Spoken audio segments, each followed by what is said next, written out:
우리 찬양 은장 드리겠습니다. 내 안에 한계를 넘어.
주님께 맡기면 하나님이 다 이루실 줄로 믿습니다. 맡긴다고 그냥 아무것도 안 하고 가만히 있는 것이 아니라 맡기고 기도해야 됩니다. 기도하면 하나님이 이루신답니다.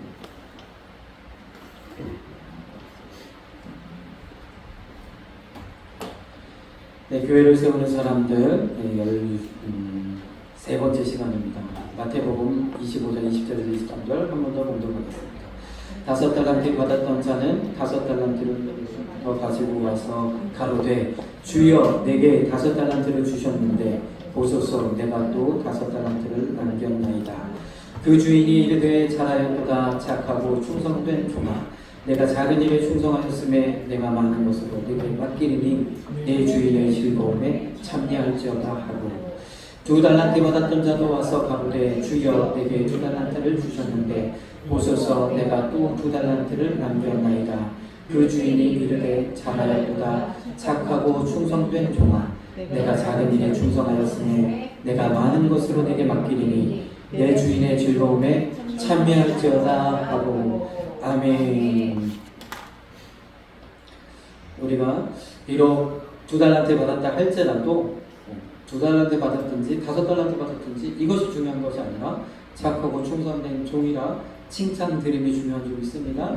내게 맡겨주신 또 내게 주어진 환경 안에서 주님이 주신 은혜를 우리가 누리면서 또 나를 통해서 하나님 이루실 그 일들을 기대하면서 내가 주의 일에 주님이 내게 맡겨주신 일들을 감당할 때 하나님 놀라운 은혜를 베푸실 텐데요.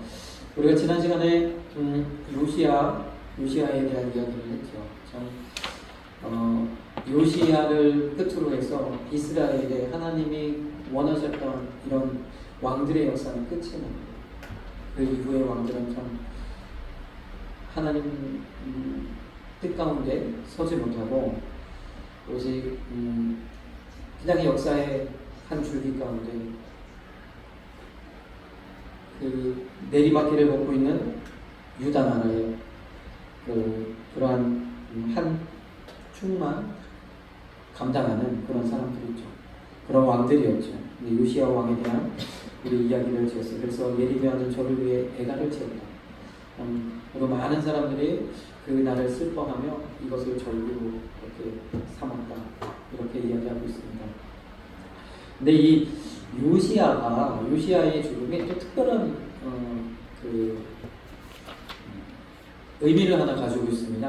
뭐냐면 이 열왕기하 23장 그리고 역대하 35장에 동일한 게 이제 이 애굽 왕에 의해서 죽임을 당하는 그 전쟁에서 전사하는 그 일에 대해서 이야기하고 있는데요. 이 일이 무엇이냐? 여기 보니까 애굽 왕 바로니고 이제 애굽은 이집트는 왕을 파라오라고 하죠. 왕들을 파라오 신의 태양신이라 부르는 그래서 인간이 왕이 되고 인간이 신이 되고자 했던 아주 그 교만의 상징. 그래서 보통 애굽은 우리가 죄 가운데 있을 때에 마귀로부터 종되었던 그런 종된 삶을 의미하기도 하지요. 이 애굽 왕 바로네고가 실제적인 역사의 파라오 네코, 근데 이제 역대하 35장 20절에는 느고라고 되어 있죠. 네코 2세, 실제적으로 네코 2세라는 그 왕으로 지금은 이제 거의 그렇게 확정되어져 있습니다. 네, 열왕기하는 이 역사의 실제적인 기록이고 역대하는 이제 바벨론 포로가 되어져서 많은 나라로 이제 붙들려가고 그리고 이미 나라는 멸망했고 하나님의 그런 긍휼하심이 그리고 하나님의 은혜가 그 땅에서 떠나버린 그때를 그 암울한 때를 살아가던 그 백성들에게 다시 한번 신앙 공동체로 세워가면서 그들을 바로 세우고 말씀을 새롭게 또 정리하는 측면에서 역사를 다시 기록한 것이 역대하라고 말씀드렸어요. 그래서 이 역대하의 기록에서는 이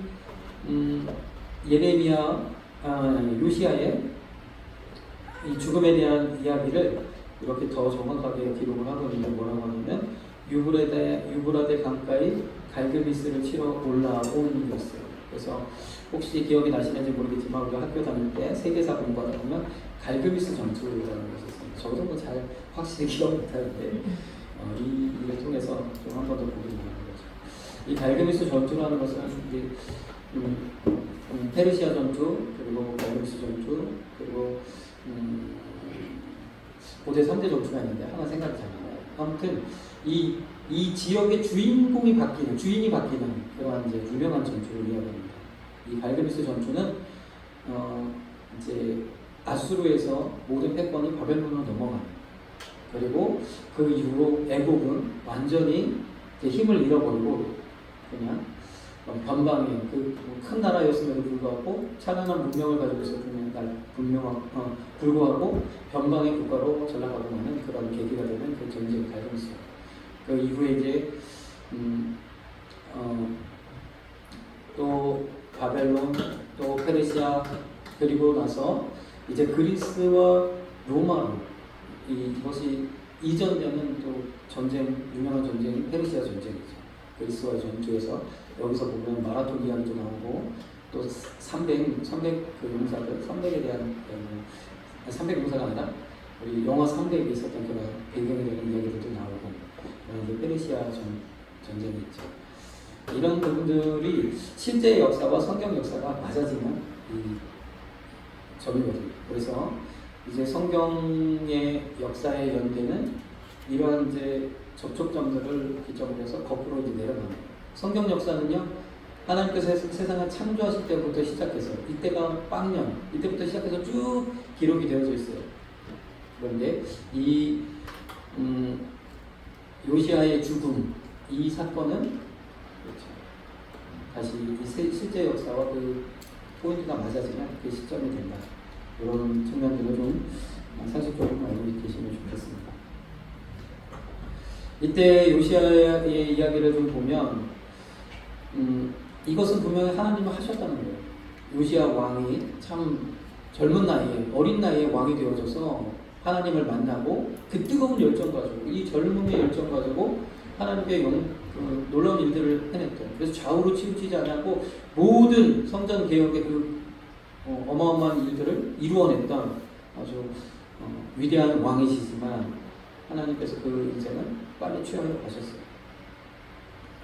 그런데 그때 분명히 이것은 하나님이 하신 일이다라는 것을 볼 수 있습니다. 이 애굽 왕이 이 갈그미스 전투를 치르기 위해서 이제 저 갈대아 땅, 그 유프라테스 강이 있는 그 지역, 메소포타미아 지역으로 이제 진격을 하는 거죠. 그 사이에 이제 길을 열어달라, 여기 통과하겠다. 그리고 너희를 치러 온 것이 아니라 아수르와 이제 전쟁을 하기 위해서 간다, 이렇게 이야기하면서 나아갈 때에, 그때에 참 아수르가 아니라 바벨론과 전쟁을 한다 할 때, 그때 요시아가 이 전쟁에 참여하지 않았어야 되는데 참여함으로 인해서 그때 참 이것이 하나님으로부터 나오는 이야기인 것, 하나님으로부터 계획된 이야기인 것을 깨닫지 못하고 그 전쟁에 출정하였다가 화살을 맞고 이제 급히 중국으로 피신을 시켰는데 결국에는 돌아가셨죠. 이러한 역사 가운데서 이 요시아의 죽음을 역대하에서는 좀 더 자세하게 이야기들을 기록합니다. 이러면서 실제 역사와 지금 맞아가도록 이렇게 했지요. 그러면서 역대하 말씀과 또 열왕기하 말씀들을 보면 참 많은 사람들이 그를 위해서 슬퍼하고 또 애통했다. 그리고 참 열왕기하 23장 25절을 보면 요시아와 같이 마음을 다하며 성품을 다하며 힘을 다하여 여호와를 향하여 모세의 모든 율법을 온전히 준행한 인생은 요시아 전에도 없었고 후에도 그와 같은 자가 없었다. 그래서 정말 하나님을 향한 열정, 그 말씀대로 하고자 했던 그 열정은 정말 전에도 없었고 후에도 없었던 그러한 열정이었다. 그래서 우리도 마찬가지로 정말 내가 주님을 더욱더 사랑하는, 누구보다도 내가 더 주님을 사랑하는 그런 여러분들의 마음이 되어지기를 간절히 소망합니다. 우리가 다른 모든 것 안에서는 경쟁하거나 그럴 것이 없지만 정말 주님 사랑하는 일에 있어서는 누구 못지않게 더 앞서시는 그런 저와 여러분들에게 간절히 소망합니다. 주님 사랑하는 만큼 또 하나님 우리에게 은혜와 복을 내려주시기 때문에 우리는요 하나님을 사랑한다고 고백할 정말 그럴 이유가 충분한 줄 믿습니다. 날마다 사랑 고백을 하시고요, 주님과 동행하시면 더 큰 은혜로, 더 큰 역사로 우리에게 채워주실 줄로 믿습니다.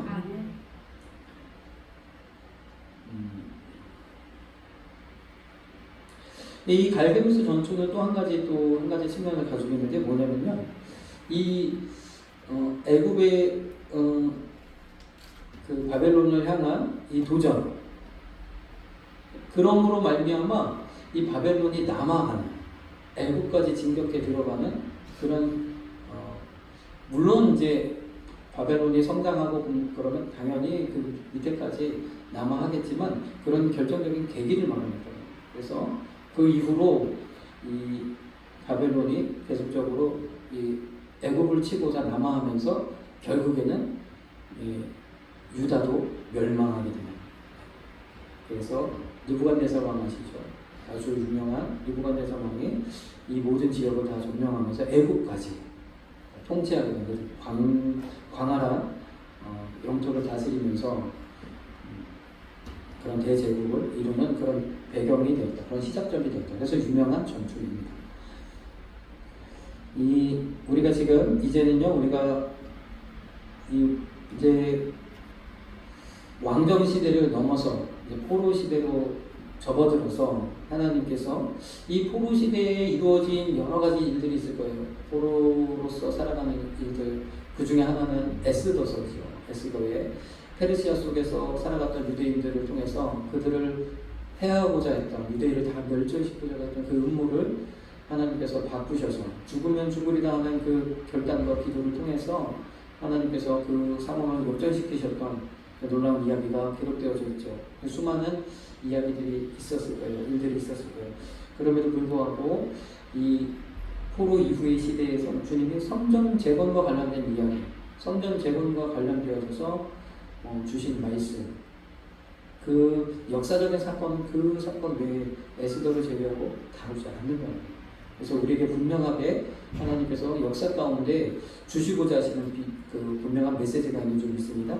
하나님이 땅에 세워진 성전, 오늘날 이 성전은 예수 그리스도를 의미하고 주님의 피값으로 세워진 우리 교회를 의미하는 줄 믿습니다. 이 교회를 하나님 기뻐하시고, 교회는 이 건물이 교회가 아니라 사람은 아무도 없고 건물만 이렇게 덩그러니 있다면 이것은 하나님 기뻐하시지 않죠. 이것은 교회가 아닙니다. 이 교회가 건물이 있고 이 안에 우리 성도들로 가득 채워질 때 하나님이 기뻐하시는 교회. 그래서 우리가 자성전을 구하지만 더 먼저 구하는 것이 200명 성도를 구하는 것. 이것은 하나님이 기뻐하시는 목표인 줄 믿습니다. 이 성전에 우리가 정말 200명으로, 그러면 200명이 되어지기 위해서는 1부, 2부가 꽉 차야 돼요. 네. 1부, 2부가 꽉 차요. 그럴 때 200명이에요. 여기 제가 볼 때 한 100명 들어가면 정말 꽉 찰 것 같거든요. 그래서 그러한 은혜가, 그러한 역사가 일어날 줄로 믿습니다. 네. 그래서 우리가 무엇보다도 힘써야 되는 건 이 전을 채우는 거예요. 네. 그래서 그런데 이 주님께서는 성전을 세워가는, 성전이 건축되어가는 이 과정, 건물이 세워져가는 이 과정을 말씀하셨어요. 그래서 건물이 세워져서 우리가 좀 오해할 수 있는 것이, 그래서 자꾸만 성전 건물의 크기를 키워가고 이렇게 할 수가 있는데, 그것은 하나님 원하시는 것입니다. 이것은 자연스럽게 하나님 넓혀주십니다. 이곳을 하나님의 백성으로 채운다면 자연스럽게 하나님 넓혀주실 줄 믿습니다. 우리가 원하는 그런 아름다운 성전으로 하나님께서 우리를 건물로 우리를 인도해 주실 겁니다. 그때까지 우리는 계속해서 부흥을 위하여 기도하시고 200명 주님이 주신 그 목표가 이루어지기를 기도하시길 간절히 소망합니다. 그래서 포로 시대를 우리가 좀 보기를 원하는데요. 지금 이것은 갈그미스 전투에 대한 1차, 2차. 1차 전투 때는 애굽이 승리하고, 그래서 잠시 갈그미스 지역을 점령을 해. 그러나 이제 느부갓네살이 전열을 들고 이것 봐라 그래가지고 2차 갈그미스 전투를 기점으로 해서 아예 애굽까지 싹 그렇게 이제 점령을 해버리는 일들이 발생합니다. 그럼과 동시에 이제 1차 포로기야, 이제 그때 그러면서 유다는 멸망하는 거죠. 멸망하고 포로들로 잡혀가고 2차 포로, 3차 포로. 그리고 나서 70년이 지난 이후에 포로들이 다시 귀환하는 놀라운 일. 역사상에 한 번도 없었던 그러한 일들. 왕의 명령에 의해 나라가 재건되고 성전이 재건되는 그런 일들이 일어나게 됩니다. 조금 보면 예레미야가 이때를 살았고, 에스겔이 이때를 살았고, 다니엘은 훨씬 넓은 폭으로 아주 어릴 때부터 또 수명을 다할 때까지 많은 나라의 왕들을 섬기면서 그렇게 있었죠. 한 가지, 열왕기하에서는 한 가지 사실을 더 기록하고 있는데요. 뭐냐면 이 요시야를 통해서 하나님 너무 기뻐하셨음에도 불구하고 요시야는 일찍 그러니까 하나님이 데려가시죠. 왜 그랬을까? 참 그렇게 하나님의 일을 잘 감당했던 그 왕이, 그 선한 왕이 더 남아있어서 유다를 새롭게 하고 하나님께로 나아가게 한다면 유다의 생명이 좀 더 길어지고, 그렇죠. 그렇게 되었을 텐데 히스기야처럼 아수르의 그 수많은 대군 8만 5천 명의 대군을 삽시간에 물리치셨던 그 하나님이 바벨론의 대군도 물리치실 수 없었을까? 물론 하실 수 있죠. 그러나 이미 나라의 운명을 하나님이 거두시기로 계획을 하셨다는 거죠. 왜 그러느냐? 그 앞선 왕 므낫세 때문에 므낫세에 대한 평가는 이렇게 되어졌죠. 이 가증한 일과 아벨의 남이 그 전에 있었던 그 어떤 사람들보다, 주변의 열왕보다, 또 주변에 있는 모든 나라보다 악했다는 거예요. 유다를, 이 나라 전체를 범죄케 하고 하나님으로부터 떠나게 하고, 그래서 그 죄가 너무 커서 하나님께서 용서하지 않으셨어요. 결정을 내리셨어요. 비록 요시아가 모든 개혁을 이루었음에도 불구하고 이미 하나님께서 내려진. 그래서 우리가 생각할 때 정말로 우리가 여러 가지로 하나님 마음을 아프게 할 때가 있어요. 그러나 결정적인 순간까지 나아가서는 절대 안 됩니다. 하나님의 마음을 아프게 하는 일들이 없을 수는 없지만, 그러나 하나님께서는 인애가 많으시고 우리를 사랑하시기에 늘 기다리시고 또 기다리시고 또 기다리시는데, 그런데 결정적인 것은 하면 안 된다. 결정적인 건 어떤 것이냐? 다시 말해서 사단의 도구가 되어졌으면 사단의 도구가 되어져서 하나님을 그래서 하나님이 가장 관심 있는 것은 영혼들이 살아나고, 또 하나님 가장 관심 있는 것은 교회가 세워지고, 딱 끝까지 복음이 증거되는 것을 하나님 가장 기뻐하시는데, 이것과 반대되는 일들이 일어난다면 교회를 회파하고 복음을 방해하고 여러 가지 그런 일들을 행한다면 하나님께서 아주 크게 다루십니다. 이사야의 말씀에 보면 화획전에 데려가신다, 화획전에 취하여 간다 라는 말씀이 있습니다. 요시아가 딱 그런 상황이에요. 요시아가 더 있어도 그 이후의 왕들 보십시오. 이제 바벨론이 밀고 내려오면서 먼저는요, 갈그미스 전투 때에 이 애굽에 의해서 이제 꼭두각시 왕들이 세워지게 되죠. 꼭두각시 왕들이 세워졌다가 이 왕이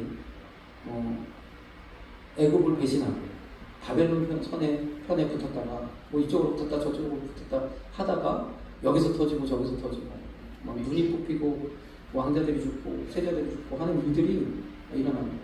요시아를 통해서는 그걸 보시고 싶지 않았어요. 그래서 하나님은요, 요시아를 일찍 데려가십니다. 그래서 우리 삶 가운데 있어서 하나님이 우리에게 은혜를 베푸셔서 정말로 주님 오시는 그날까지 주의 일을 감당하시면서 나아가시는 저와 여러분들 되길 간절히 소망합니다. 우리 교회도 지금까지 하나님께서 이 자리에 이곳에 있게 하신 것은 그래도 우리 교회가 늘 하나님을 향한 이 초심을 잃지 않고, 비록 연약하고 부족하지만 그래도 계속해서 우리가 주님이 주실 복을 기대하면서 지금까지 나아갔기 때문에 하나님께서 반드시 우리 교회를 복 주시고 은혜 내려주실 줄로 믿습니다.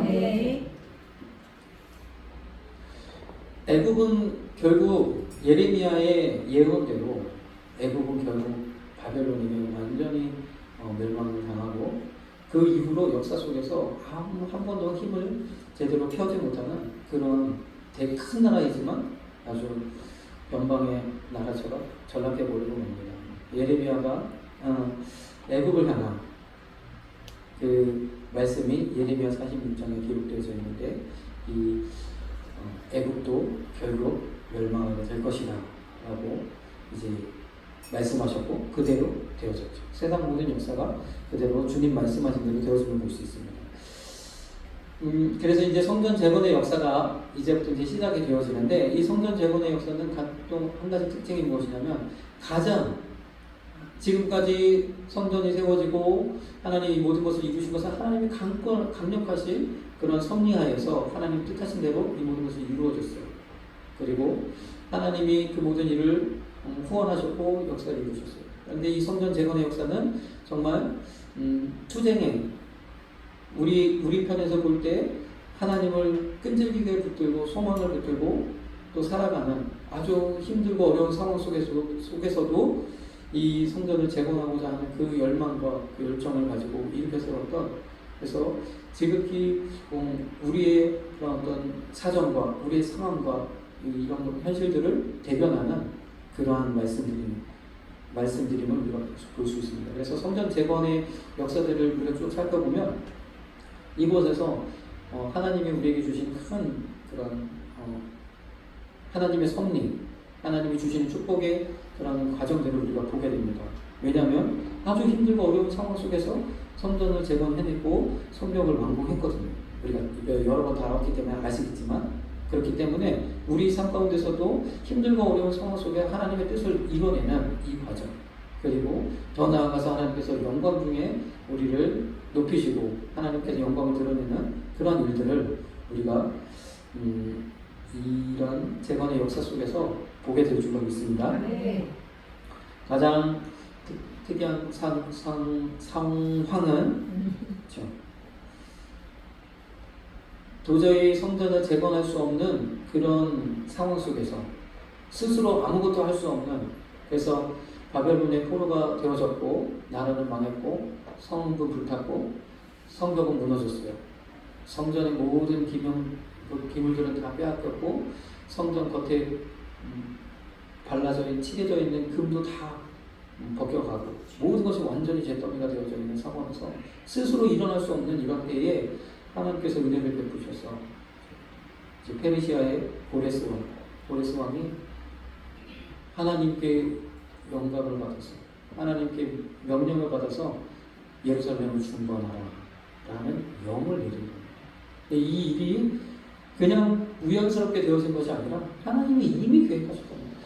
유다의 멸망과 또 성전의 재건을 위해서 이 일을 이미 유다가 든든하게 세워져 있을 그 당시 이사야 때에 이미 예언을 하셨다는 거죠.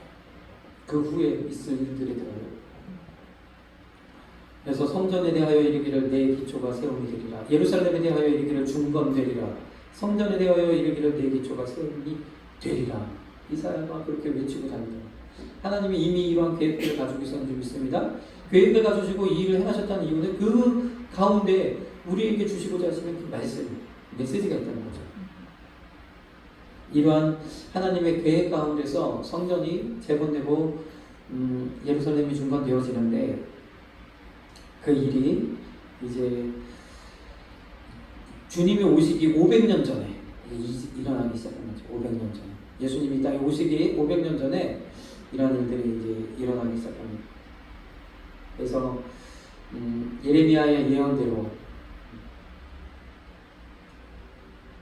70년이 되었을 때 다니엘이 그 이야기를 예레미야의 그 예언의 말씀을 읽고 주님 이 말씀대로 이 땅에 이루어달라고, 그래서 70년이 되어졌을 때에 드디어 하나님께서 이 놀라운 일을 이루셨어요. 페르시아가 바벨론을 점령하고 이 고레스 대왕이 높고 페르시아는 지금 이란, 이라크 그 지역인데 이 고레스는 정말로 엄청난 왕이기도 하죠. 근데 가만히 보면 세상 역사 가운데서도 참 뭐라 그럴까요? 인간적인, 또 뭔가 많은 사람들로부터 존경을 받는 이러한 인물들은 또 하나님이 사용하시는 것을 볼 수 있어요.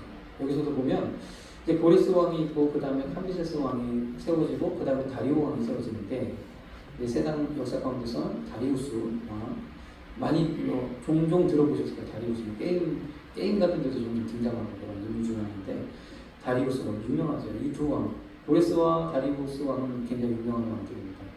고레스가 왕에 있을 때에 그게 아주 오른팔 중에 하나였던 다리우스.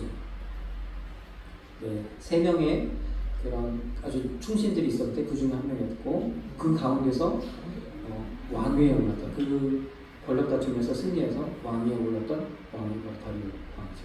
근데 재미있는 것이 이제 고레스 왕이 이 명을 내리고 이 세스바살이라는 이 당시 유대의 그런 어르신, 유대 사회를 그래도 지도하는 지도자격인 이 세스바살에게 명령을 내린 거예요.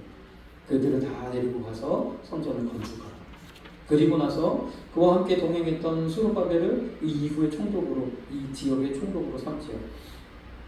그렇게 되면서 이 세스바살 주도하에 1차 귀환이 이루어집니다. 이때 수르바벨도 함께 내려옵니다. 이렇게 내려오면서 성전을 건축하고자 했는데 많은 이제 반대에 부딪혀요.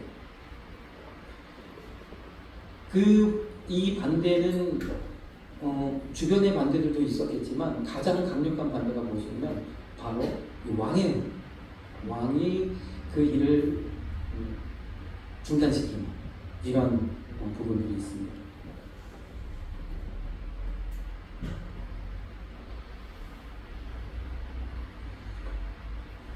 먼저 이제 성전 재건의 명령이 내려지고 그 명령이 내려진과 동시에 그래도 많은 사람들이 여기 보면 유다와 베냐민 족장들과 제사장들과 레위 사람들과 무릇 그 마음에 하나님께 감동을 받은 그들이 먼저 하나님 앞에 예물을 드리기 시작합니다. 그러니까 항상 어디든지 이 성전을 재건하는 이 모든 일에 있어서는 하나님이 자원하여 예물을 드리게 하심으로 말미암아 그 일이 이루어진다는 거죠. 그래서 우리로 하여금 참 힘들고 어려운 가운데도 불구하고 올해는 참 여러분들이 많은 헌신을 이루었습니다. 하나님께서 이렇게 우리가 정말 때로는 어떨 때는 정말 힘들고 어렵고 원치 않고 그럼에도 불구하고 감당하셨는 줄 믿습니다. 그럼에도 불구하고 하나님 이렇게 하신 이유는 하나님 이후에 놀라운 축복으로 보상해 주시려고 그렇게 은혜를 베푸셨는 줄 믿습니다. 그래서 이제 돌이켜 나서 드릴 수 있음에 감사합니다. 내가 정말 힘들었고 어려웠지만 드릴 수 있어서 감사합니다. 그렇게 고백하시는 저와 여러분들이 되어야 될 줄 믿습니다. 이렇게 할 때 이 성전 재건의 역사들을 바라보면 항상 먼저 드려지고 또 그것을 통해서 하나님 축복하셔서 끝까지 이루시는 그런 과정을 볼 수 있습니다. 이렇게 이스라엘 백성들이 먼저 나서서 하나님 앞에 자원하여 드렸더니 이 왕도 역시 창고를 열어서 모든 빼앗았던 그 기물들을 다시 다 돌려주고 그리고 성전의 왕궁 창고를 열어서 그 모든 일들을 감당할 수 있도록 그 비용을 함께 또 주는 그런 일들이 일어나게 되어졌죠. 하나님께서 우리가 작은 문을 열면 하나님께서 더 큰 손길들을 통해서 역사하실 줄 믿습니다. 그냥 우리가 사실 뭐 20억, 30억 되는 건물을 우리가 어떻게 사겠어요? 물론 우리가 200명 되어지고 하면 우리가 자격으로 할 수 있겠죠. 그러나 하나님의 역사는 어떻게 일어날지 모릅니다. 우리가 작은 헌신을 드렸을 때 하나님 더 큰 문을 여셔서 하나님께서 우리에게 자성전을 허락하실 줄로 믿습니다. 이런 과정들을 그대로 이 성전 역사 가운데 하나님 주셨어요. 이것을 보면서 우리가 실망하지 말고 이대로 우리가 따라가면 하나님께서 우리 교회 가운데서도 놀라운 역사를 이루실 줄로 믿습니다. 그렇게 되면 이 교회가 세워지고 자성전이 세워지고 그러면 우리 교회가 부흥하고 정말 지금 다니엘 기도회를 이루시는 우리 오륙교회처럼 우리 교회도 하나님의 영광을 위해 아름답게 세워진 그런 교회가 될 줄로 믿습니다. 그렇죠. 중간에 포기하고 넘어지면 안 돼요. 끝까지 가야 돼요. 우리 대회 못 이루면 우리 다음 대회를 통해서 이루어야 됩니다. 하나님 그것을 돕하시는 거예요. 참 그래서 이 유대의 지도자였던 이 세스바사를 이 후대 사람들은 이때의 당시는요 한 시간이 한 20년 정도 지나서 이제 캄비세스가 이제 갑자기 죽어버리고 이제 그 이후에 이제 새로운 왕이 다리우스 왕이 올라섰을 때 다시 이 성전을 이제 건축하기를 시작하면서 그 이야기를 이제 과거 이야기를 하는 거예요. 그래서 이스라엘 백성들이 세스바사를 총독으로 기억해요. 근데 총독과 비슷한 같은 위치에 있었던. 그래서 이런 부분들을 좀 볼 수 있는 게 이건 약간 이제 성경 공부 시간 같은데요.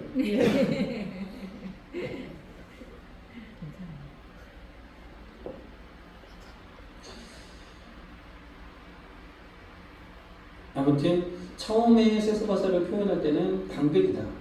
이스라엘의 방백 이런 거 표현해주고 나중에 회상하면서 이야기할 때는 총독이다 이렇게 이야기합니다. 그래서 이스라엘 백성에게 있어서는 총독과도 같다. 그런데 좀 연세가 있으셔서 그 이후에 바로 유다를 다스리도록 이제 스룹바벨을 총독으로 세웁니다. 그래서 이제 왕이 바뀌어지고 새로운 이제 시대가 열렸기 때문에 다시 한번 성전을 재건하고자 하는 시도를 하는 거죠. 아까도 말씀드렸지만 여기 에스라 4장 23절에 아닥사스다 왕이다 이렇게 됩니다. 아닥사스다 왕은 사실 실제적으로 더 후대에 있는 왕이고요. 이것은 이제 아마도 캄비세스를 이야기하는 것으로 신학자들이 이야기하기도 합니다. 또는 다르게 이제 해석하기도 하는데 저는 이제 그렇게 보고요. 이 이제 조서 초본이 서기관들과 또 여러 사람들 앞에서 낭독됨에 그랬어요. 그래서 다시 말해서 이 캄비세스 왕이 조서를 내려서 이 모든 공사를 전면 중단하더라.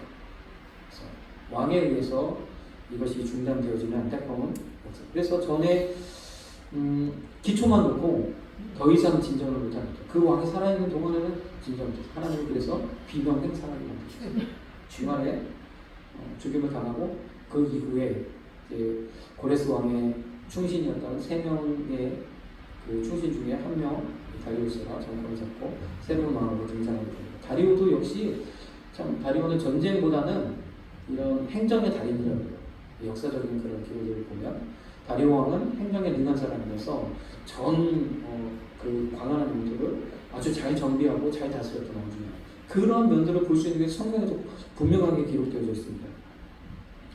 그래서 다리오 왕 페르시아의 다리오 왕 2년에 이르러서 선지자들이 일어나서 다시 이 성전을 재건하라, 예루살렘을 중건하라 하는 막 예언의 말씀과 격려의 말씀과 도전의 말씀들을 막 배우기 시작했어요.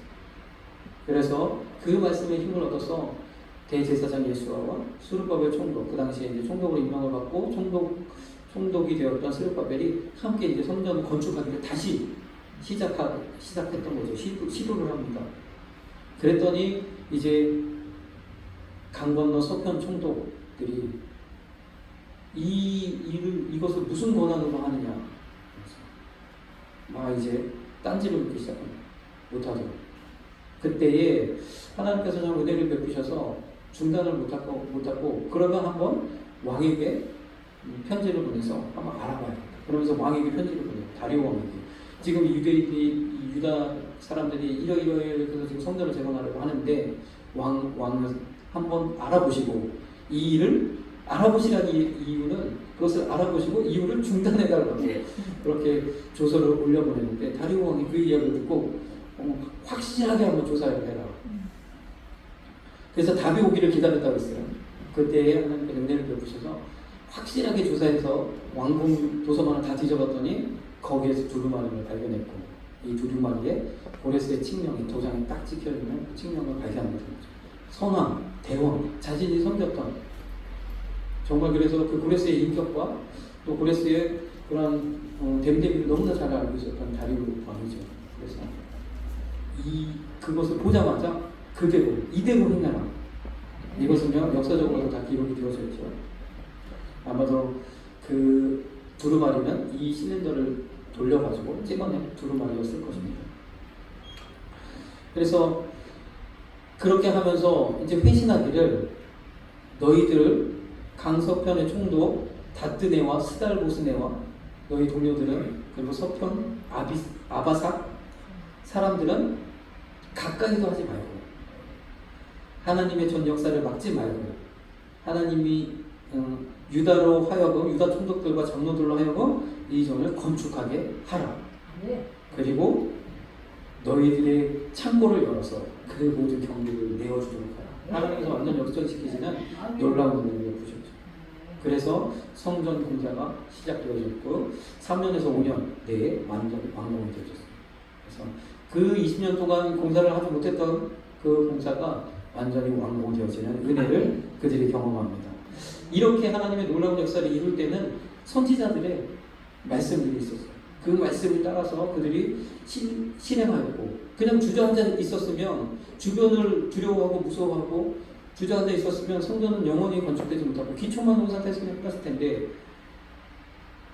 이 선지자들의 이야기를 듣고 그들이 이 성전을 건축하기 시작했을 때 하나님의 놀라운 역사를 이루셨는 줄 믿습니다. 우리도 마찬가지예요. 말씀을 듣고 그 말씀을 통해서 내가 실천하기 시작하고 실행하기 시작하고 나아가기 시작하면 하나님의 역사하시는 줄 믿습니다. 학개서의 말씀을 보겠습니다. 학개서 2장 7절에서 9절 또한 만국을 진동시킬 것이며 만국의 보배가 이르리니 내 영광으로 이전에 충만케 하리라. 만군의 여호와의 말이니라. 은도 내 것이요 금도 내 것이라. 만군의 여호와의 말이니라. 이전의 나중 영광이 이전 영광보다 크리라. 만군의 여호와의 말이니라. 내가 이곳에 평강을 주리라. 만군의 여호와의 말이니라. 이 학계 선지자의 말씀은요, 실제적인 상황을 좀 들여다보면 약간 좀 과장이 심합니다. 그러니까 흔히 하는 말로 뻥이 좀 심합니다. 왜냐하면 실제적으로 성전을 재건하고 나서 이전 영광이 나중 영광보다 크다고 하셨는데 아무런 일도 안 합니다. 이것은요, 이 성전을 통해서 성전이 재건됨과 같이 이 땅 가운데 하나님 우리를 새롭게 재창조하실 재창조의 역사, 예수 그리스도를 의미하는 줄 믿습니다. 예수 그리스도를 의미하는 그 영광이 이제 500년 이후면 일어날 거거든요. 그런데 실제적인 유대인들은 성전을 건축 재건하고 났는데 아무 일도 안 해요. 여전히 페르시아에 또 그 이후에 이제 로마에 그리스와 로마의 속박이 여전히 있고 그런 상태에서 주님을 모시고 우리 스가랴의 예언을 한번 더 보겠습니다. 그가 내게 일러 가로되 같이 한번 읽겠습니다. 그가 내게 일러 가로되 여호와께서 수르바벨에게 하신 말씀이 이러하니라. 만군의 여호와께서 말씀하시되 이는 힘으로 되지 아니하며 능으로 되지 아니하고 오직 나의 신으로 되느니라. 큰 산아 내가 무엇이냐? 내가 수르바벨 앞에서 형제가 되리라. 그가 머릿돌을 내어 놓을 때에 무리가 외치기를 은총이 그에게 있을지어다 하리라 하셨고. 아멘. 지금 진행되고 있는 다니엘 기도의 핵심과 같은 구절입니다. 이는 힘으로 되지 않냐고 능으로 되지 않냐고 오직 나의 신으로 되느니라. 주님의 힘으로 주님이 하시는 줄 믿습니다. 그 믿음 가지고 이렇게 외치라는 거죠. 큰 산아 내가 무엇이냐? 내가 수르바벨 앞에서 이렇게 자기 이름 넣어서 임석범 앞에서 평지가 되리라. 우리 지금 다니엘 기대가 이렇게 진행되고 있거든요. 여러분들 참석하세요. 참석하셔서 은혜 받으시고요. 우리도 함께 이렇게 외치면서 우리 교회가 이루었던 그런 영광의 날들을 우리도 보기를 소망합니다. 우리 교회도요 한 200명 되는 그런 건물 상가 건물에서 200평 되는 상가 건물에서 시작해서 지금과 같은 어마어마한 부흥을 이루었거든요. 정말 하나님께서 기뻐하시고 사랑하는 그런 교회인 줄 믿습니다. 우리 교회도요 그렇게 되기를 소망하는데 이 말씀 붙들었다. 이 말씀 수르바벨 내가 무엇이냐? 내가 큰 산아 내가 무엇이냐? 내가 수르바벨 앞에서 평지가 되리라. 아멘. 우리에 있는 모든 문제들. 그런 제가 이 말씀을 가만히 생각해 보면서 생각했는데 우리는요 저도 그런 면이 있는데 문제를 회피하는 경향이 좀 있어요. 문제가 알아야 큰 산이 내 앞에 있다는 사실을 인지해야 그것을 놓고 명령을 할 텐데 큰 산이 있음에도 불구하고 우리는 신경을 안 써요. 왜냐면 신경을 쓰면 아주 골치 아프고 스트레스 받고 여러 가지 힘들거든요. 저도 마찬가지죠. 이 교회를 200명을 부흥시켜야 돼. 200명을 부흥시키려고 생각하면 힘들고 어렵거든요. 주님이 하시겠지. 그런다는 거예요. 우리가요 내 앞에 있는 큰 산이 무엇인지를 보아야 돼요. 하나님이 이 산을 제거하시고 또는 이 산을 능히 넘어서 그 주님이 원하시는 목표, 주님이 원하시는 고지를 달성할 수 있기를 우리에게 원하시는 줄 믿습니다. 우리가 영안을 열어서 우리 눈을 열어서 주님이 나를 향한 그 비전을 품고 이 우리 앞에 놓여있는 큰 산, 내 힘으로 할 수 없는 것 그게 큰 산이에요. 그러니까 우리는 회피하고자 하는데 회피하지 마시고 그 산을 가리켜서 평지가 되리라. 내 앞에서 평지가 되리라. 우리가 이렇게 선포하시면서 기도할 때에 하나님께서 놀라운 역사를 베푸실 줄로 믿습니다. 우리 기도하겠습니다. 사랑해 주님 감사합니다. 수르바벨을 통해서 하나님 성전을 재건했던 이